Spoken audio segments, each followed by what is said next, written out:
नमस्कार, आदाब। मुंशी जी की बज़्म में एक बार फिर आपका स्वागत है, इस्तकबाल है। आज मैं आपको सुना रहा हूँ अफसाना नंबर 88, यानी स्टोरी नंबर 88।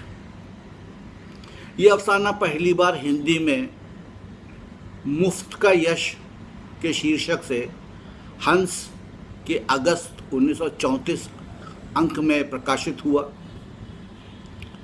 किताबी सूरत में उर्दू में उनके अफसानवी मजमूए वारदात में 1938 में शाये हुआ और इसका उन्वान उर्दू में था मुफ्त करम दाश्तन। मुफ्त करम दाश्तन। उन दिनों इत्तेफाक से हाकिम ज़िला एक साहिब ज़ौक़ बुज़ुर्ग थे, जिन्होंने तारीख़ और कदीम सिक्का जात में अच्छी तफ्तीश की है।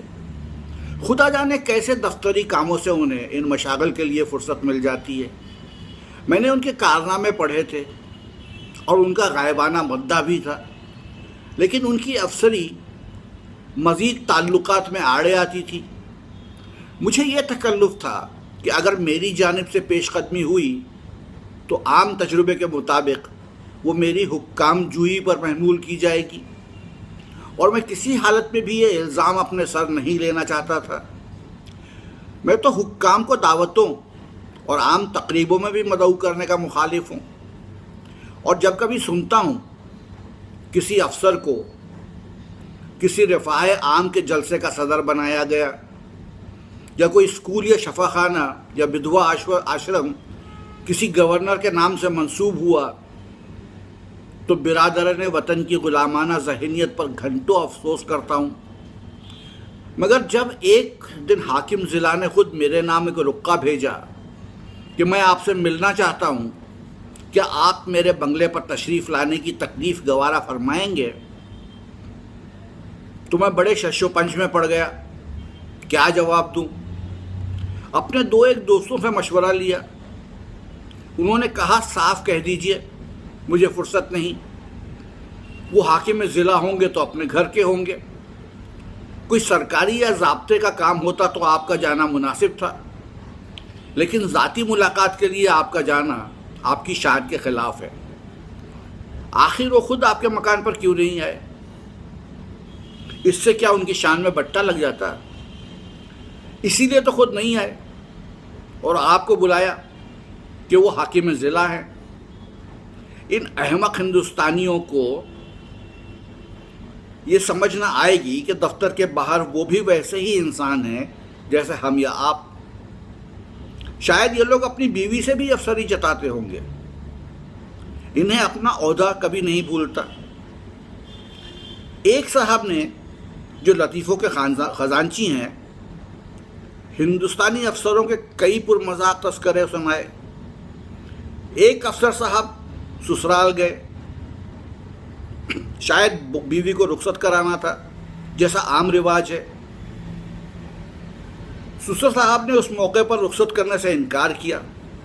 कहा, बेटा अभी इतने दिनों के बाद आई है, 3 महीने भी नहीं हुए, भला और नहीं तो 6 महीने तो रहने दो। इधर बीवी ने भी नायन के ज़रिए पैगाम कहला भेजा, अभी मैं जाना नहीं चाहती। आखिर माँ बाप से भी मुझे भी तो कुछ मोहब्बत है। कुछ तुम्हारे हाथ बिक थोड़ी ही गई हूँ। मियाँ दामाद डिप्टी कलेक्टर थे, जामे से बाहर हो गए। ससुर पर समन जारी कर दिया। बेचारा बुढ़ा आदमी दूसरे दिन साहबजादी को लेकर दामाद की खिदमत में हाजिर हुआ, तब जाके उसकी जान बची। ये लोग ऐसे खर दिमाग होते हैं। और फिर तुम्हें हाकिम ज़िला से क्या लेना? अगर तुम कोई बाग़ियाना या इश्तियाल अंगेज़ क़िस्सा या मज़मून लिखोगे तो फ़ौरन गिरफ़्तार कर लिए जाओगे, बिल्कुल रियायत न की जाएगी। अपने लड़के के लिए कानून, कोई नायब तहसीलदारी की फ़िक्र नहीं है तुम्हें, फिर खामखा क्यों दौड़े जाओ? लेकिन मैंने दोस्तों की सलाह पर कार पैरा होना तहजीब के खिलाफ समझा। एक शरीफ आदमी कदर अफजाई करता है तो उससे महज इस बिना पर बेइतनाई करना कि वो हाकिम ज़िला है, तंजरफी है। बेशक हाकिम ज़िला साहब मेरे गरीब खाने पर आते तो उनकी शान कम ना होती। वज़ादार आदमी बेतकल्लुफ़ चला आता। लेकिन भाई ज़िले की अफसरी बड़ी चीज़ है, और किस्सा निगार की हस्ती ही क्या। इंग्लैंड या अमेरिका में अफसाना निगारों की मेज़ पर मदऊ होने में वज़ीर आज़म भी अपना एजाज़ समझते होंगे।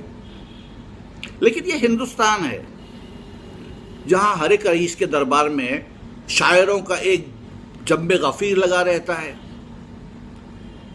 कसीदा खानी के लिए जमा रहता है। और अब ताजपोशी के मौके पर हमारे अहले कलम बिन बुलाए रईसों की खिदमत में हाजिर होते हैं, कसीदे पेश करते हैं, इनाम पाते हैं। तो तुम ऐसे कहाँ के हो के हाकिम ज़िला तुम्हारे घर पर चला आए? वो अफसर है, तुम मजमून निगार हो। जब तुम में इस कदर लड़कपन और तंग मिजाजी है, फिर वो तो ज़िले का बादशाह है। अगर उसे गुरूर भी हो तो जायज़ है। कमज़ोरी कहो, जहालत कहो, दिमागी कहो, खर दिमागी कहो, लेकिन फिर भी जायज़ है।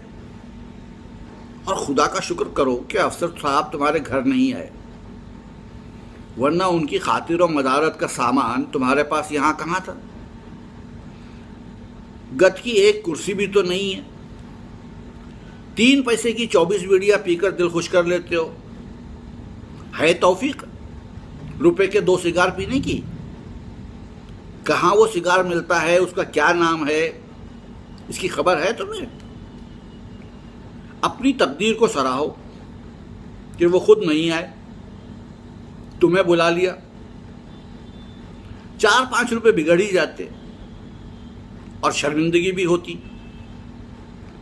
खुदा न खास्ता और तुम्हारी शामत आमाल से कहीं उनकी बेगम भी हमरा होती तो कयामत ही आ जाती। उनकी मेहमान नवाजी तुम या तुम्हारी धर्मपत्नी जी कर सकती हैं। वो तुम्हारे घर में यकीनन जाती और तुम्हारे लिए मौत का सामान होता। तुम अपने घर में फटे पुराने कपड़े पहनकर अपनी बेनवाई में मगन रहकर जिंदगी बसर कर सकते हो।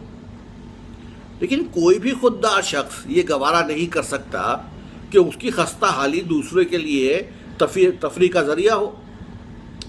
उन लेडी साहिबा के सामने तुम्हारी तो ज़बान बंद हो जाती और यही जी चाहता कि ज़मीन फट जाए और तुम उस पर समा जाओ। चुनाचे मैंने हाकिम ज़िला की दावत कबूल की, और बावजूद इसके कि मैं किसी कदर नागवार रऊनत थी, बावजूद इसके कि उनमें किसी कदर नागवार रऊनत थी, लेकिन शफ़क़त और खुलूस ने उसे ज़ाहिर ना होने दिया। कम से कम उन्होंने मुझे शिकायत का मौका ना दिया। अफसराना फितरत को तब्दील करना उनके इम्कान से बाहर था। Excuse me. मैंने सोचा ये ज़ाती मामला है।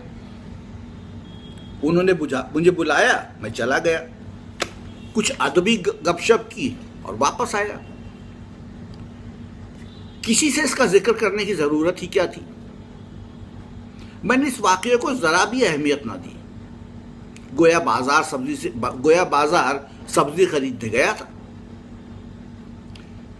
लेकिन मुखबिरों ने न जाने कैसे इसकी खबर लगा ली।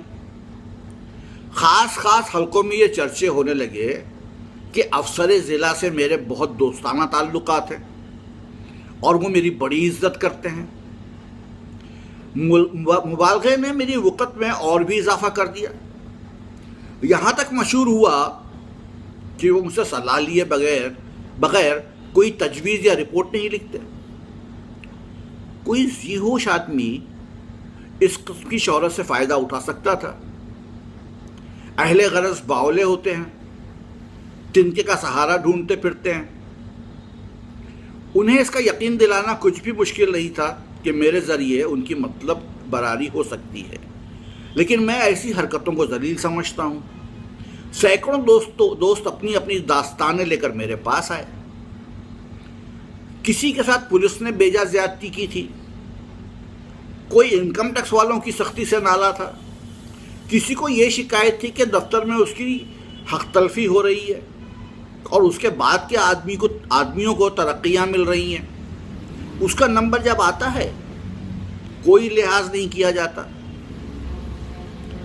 इस किस्म की कोई दास्तान रोज़ ही मुझ तक पहुंचने लगी, लेकिन मेरे पास इन सब के लिए एक ही जवाब था, मुझे इससे कोई मतलब नहीं। एक दिन मैं अपने कमरे में बैठा था कि मेरे बचपन के एक हमजमात दोस्त आ गए। हम दोनों एक ही मकतब में पढ़ने जाया करते थे। कोई 45 साल की पुरानी बात है। मेरी उम्र 8-9 साल से ज़्यादा न थी, वो भी करीब करीब उसी उम्र के, मगर मुझसे कहीं ज़्यादा मोटे और लंबे चौड़े। मैं ज़हीन था, वो हद दर्जे के गबी। मौलवी साहब उनसे आजिज़ थे और उन्हें सबक पढ़ाने की जिम्मेदारी मुझ पर डाल दी थी। मैं उसे अपने लिए बायस फ़ख्र समझता था और मौलवी साहब की कमची जहाँ लाचार थी वहाँ मेरी हमदर्दी कामयाब हो गई। बलदेव चल निकला और खालिक बारी तक आ पहुँचा। मगर इसी दरमियान में मौलवी साहब की वफ़ात ने उस मकतब का ख़ात्मा कर दिया और तुलबा भी मुंतशिर हो गए। तब से बलदेव को मैंने सिर्फ 2-3 बार रात में देखा। मैं अभी वही दुबला पतला और वो अभी लंबे चौड़े। देव कामत राम राम हुई, एक दूसरे की खैर आफियत पूछी और अपनी अपनी राह चले। मैंने उनसे हाथ मिलाते हुए कहा, आओ भाई बलदेव, मज़े में तो हो, कैसे याद किया, क्या करते हो आजकल? बलदेव ने दर्दनाक अंदाज से कहा, जिंदगी के दिन पूरे कर रहे हैं, और क्या, तुमसे मिलने का बहुत दिनों से इश्तियाक था। याद करो वो मकतब वाली बात, जब तुम मुझे पढ़ाया करते थे। तुम्हारी बदौलत 4 हर्फ पढ़ लिया और अपनी ज़मींदारी का काम संभाल लेता हूँ, नहीं तो मूर्ख बना रहता। तुम मेरे गुरु हो भाई, सच कहता हूँ। मुझ जैसे गधे को पढ़ाना तुम्हारा ही काम था। न जाने क्या बात थी कि मौलवी साहब से सबक पढ़कर अपनी जगह पर आया नहीं कि बिल्कुल साफ, कुछ सोचता ही नहीं था। तुम तो तब भी बड़े ज़हीन थे, ये कहकर उन्होंने मुझे हैरत में डाल दिया और बड़ी इज्जत की नज़रों से देखा। मैंने बाचश्मे तर कहा, मैं तो जब तुम्हें देखता हूँ तो यही जी चाहता है कि दौड़ कर तुम्हारे गले से लिपट जाऊँ। 45 साल की मुद्दत गोया बिल्कुल गायब हो जाती है।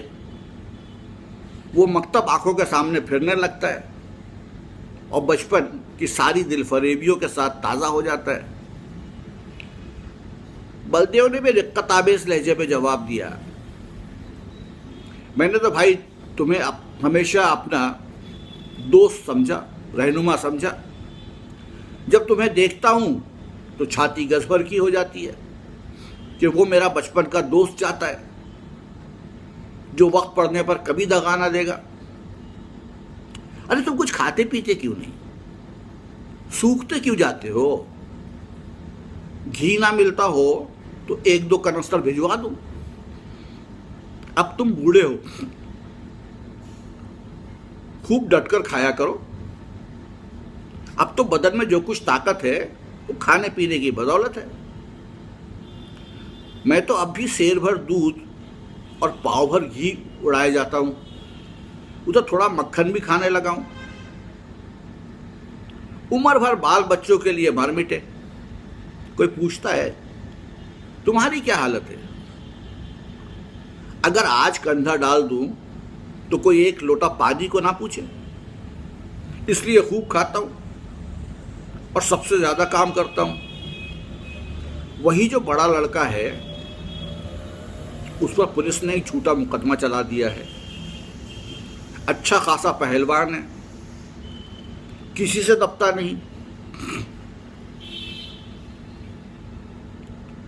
और गुस्से से एक बार दारोगा जी से कुछ कहा सुनी हो गई, तब से उसकी घात में लगे हुए थे। इधर गांव में एक डाका पड़ गया। दारोगा जी ने तहकीकात में है उसे भी फांस लिया। 1 हफ्ते से हिरासत में है। मुकदमा मोहम्मद खलील साहब डिप्टी कलेक्टर के इजलास में है और मोहम्मद खलील और दारोगा की गहरी दोस्ती है। जरूर सजा हो जाएगी। अब तुम ही बचाओ तो उसकी जान बच सकती है। हमें और कोई उम्मीद नहीं है। सजा तो होगी ही, इज्जत खाक में मिल जाएगी। तुम जाकर हाकिम जिला से इतना कह दो कि मुकदमा झूठा है। आप खुद तहकीकात कर लें। बस देखो, बचपन के साथी के साथ इनकार मत करना। जानता हूं तुम इन मामलात में नहीं पढ़ते और ना पढ़ना चाहिए। अफसर जिला से तुम्हारी दूसरी तरह की मुलाकात है, तुम क्यों इन झगड़ों में पड़ो। लेकिन ये घर का मामला है, इतना समझ लो, और बिल्कुल झूठा है। नहीं, मैं तुम्हारे पास नहीं आता। लड़के की मां रो रो कर जान देने दिए डालती है। बीवी ने दाना पानी छोड़ रखा है। 7 दिन से घर में चूल्हा नहीं जला। मैं दूध पी लेता हूं, लेकिन दोनों सास बहू बेआबो दाना पड़ी हुई हैं। अगर सजा हुई तो दोनों मर जाएंगी। मैंने यही कहकर सबको ढारस दी कि जब तक हमारा बचपन का दोस्त जिंदा है, कोई हमारा बाल बीका नहीं कर सकता। मैं बड़ी मुश्किल में पड़ा। मेरी जानिब से जितने एतराज हो सकते थे, उनका जवाब बलदेव सिंह ने पहले ही दे दिया था। अगर उनको दोहराता तो पता ना, तो मालूम नहीं क्या हो जाए। गला ना छोड़ेगा। कोई जवाब ना सूझा। आखिर मुझे मजबूर होकर कहना पड़ा कि मैं जाकर साहब से इसका जिक्र करूंगा, मगर मुझे उम्मीद नहीं कि इसका कुछ नतीजा हो। हुक्काम महाततों के मामले में बहुत कम दखल दिया करते हैं। तुम जाकर कह दो, तकदीर में जो है वो तो होगा ही। अच्छी बात है, तो कल ही जाओ। कल ही जाऊंगा। बलदेव सिंह को रुखसत करके मैंने अपना मजमून खत्म किया और आराम से खाना खाकर लेटा। मैंने बलदेव सिंह को झांसा दिया था। मैं पहले से बता चुका था कि आमतौर से पुलिस का एतबार करते हैं। मैं पहले से बता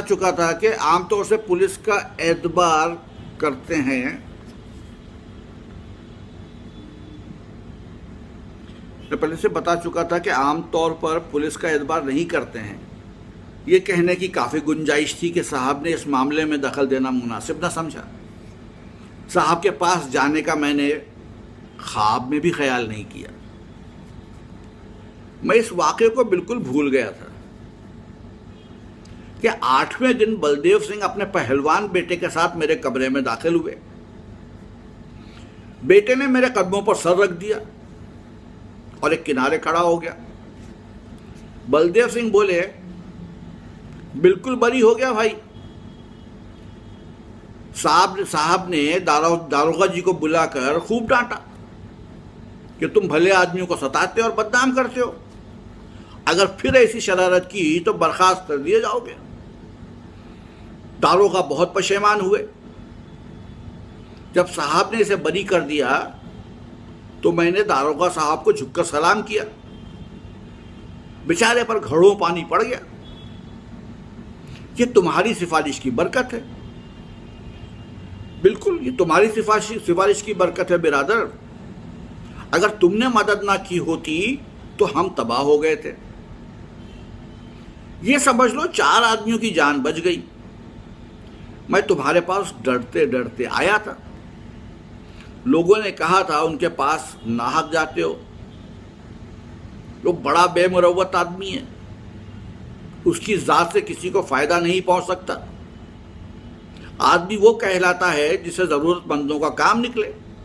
वो क्या आदमी है जो किसी की कुछ सुने ही नहीं, यही कहे मुझसे कुछ मतलब नहीं, मुझसे कुछ मतलब नहीं। लेकिन भाई मैंने किसी की ना सुनी। मेरे दिल में मेरा राम बैठा, कह रहा है तुम चाहे कितने ही रूखे बेमुरव्वत हो, लेकिन मुझ पर जरूर रहम करोगे। ये कहकर बलदेव सिंह ने अपने लड़के को इशारा किया। वो बाहर गया और एक बड़ा सा गट्ठर सा उठा लाया जिसमें तरह तरह की देहाती सौगातें बंधी हुई थी। हालांकि मैं बराबर कहे जाता था कोई ज़रूरत नहीं, कोई ज़रूरत नहीं, मगर उस वक्त मुझे ये तस्लीम करने का हौसला ना हुआ कि मैं साहब के पास गया ही नहीं था। जो कुछ हुआ खुद ब खुद हुआ। उस वक्त मुफ्त का एहसान छोड़ना मेरी तबीयत ने गवारा नहीं किया। तो ये थी आज की कहानी। फिर आऊँगा। नमस्कार।